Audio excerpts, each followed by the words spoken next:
रावसाहेब, आणखी एक विषय होता की महाराष्ट्रात एका जाहिरातीनं सध्या लक्ष वेधून घेतलंय. आज महाराष्ट्रातल्या बहुतांश वृत्तपत्रांच्या मुखपृष्ठावर एक जाहिरात आहे, ज्यात देवेंद्र फडणवीस हे छत्रपती शिवाजी महाराजांना वंदन करतायत, पुष्प अर्पण करतायत, देवाभाऊ असा उल्लेख त्यांचा करण्यात आलेला आहे.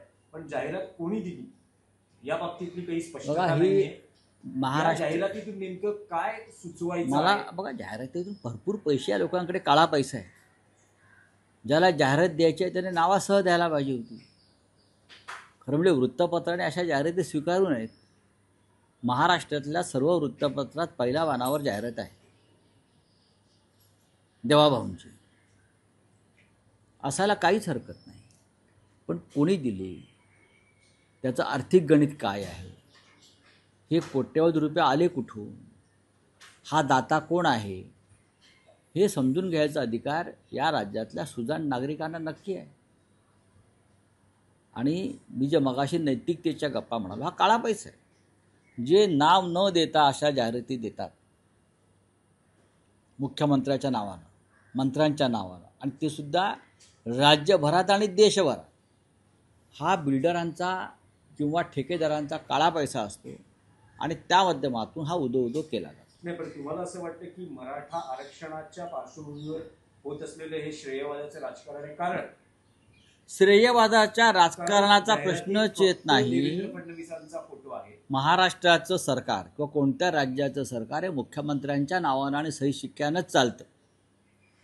त्याच्यामुळे मराठा आरक्षणासंदर्भात जे निर्णय झाले त्याचं श्रेय हे सगळ्यात आधी राज्याचे मुख्यमंत्री देवेंद्र फडणवीस यांनाच द्यावं लागेल. त्यांच्या मनात नसतं तर ही प्रक्रिया झालीच नसती. त्यांनी ठरवलं, त्यांनी एक स्ट्रॅटेजी आखली असेल, त्यांनी काही अभ्यास केला असेल. त्याच्यामुळे मुंबईतला हा जो तणाव निर्माण झाला होता की मुंबई जी काय जाम झाली होती, तर त्यातून एक मार्ग निघाला, हे मान्य केलं पाहिजे. जरी आम्ही विरोधी पक्षात असलो आणि आम्ही सरकारचे टीकाकार असलो तरी अत्यंत एक महाराष्ट्र राज्यामध्ये अवघड प्रसंग निर्माण झाला होता, पेच प्रसंग निर्माण झाला होता. त्यातून मार्ग निघेल की नाही अशा शंका उपस्थित झाल्या होत्या. पण मुंबई उच्च न्यायालय आणि राज्याचे मुख्यमंत्री यांनी एकत्रित येऊन हा तिढा सोडवला. तिढा सोडवणं अशा वेळेला, आणि तिढा विशेषतः जातीय असेल आणि आंदोलनकर्ते जर मुख्यमंत्र्यांच्या विरोधामध्ये असतील पूर्णपणे, अशा वेळेला कोणतं एक तणाव असतो त्या नेत्यावरती याची कल्पना आम्हाला आहे. म्हणून त्याचं श्रेय जे आहे, हा काय याच्यामध्ये राजकारण नाही, 100% त्याचं श्रेय हे राज्याच्या मुख्यमंत्र्यांना मिळायला हवं. नाही, पण ती जाहिरात तुम्हाला राजकीय सूचक वाटते का? नाही, मला असं वाटत नाही.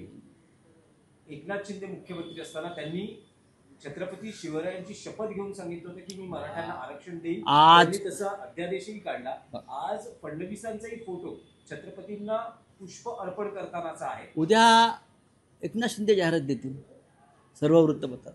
हा पैशाची स्पर्धा आहे आणि दोघांकडेही काळा पैसा भरपूर आहे. दोघांकडे ब्लॅक मनी आहेत, खूप प्रचंड. त्याच्यामुळे आज देवाभाऊच्या नावानं दिली, परवा या डेप्युटी सीएमच्या नावानं महाराष्ट्रात ही स्पर्धा आहे. ही काळ्या पैशाची स्पर्धा महाराष्ट्रामध्ये सुरू आहे. ब्लॅक मनी, लुटलेल्या पैशातून या जाहिरातबाजी सुरू असतील तर तुम्ही त्याला कसं काय रोखणार? रावसाहेब, आणखी एक विषय होता की छगन भुजबळ यांची अजूनही नाराजी कमी होता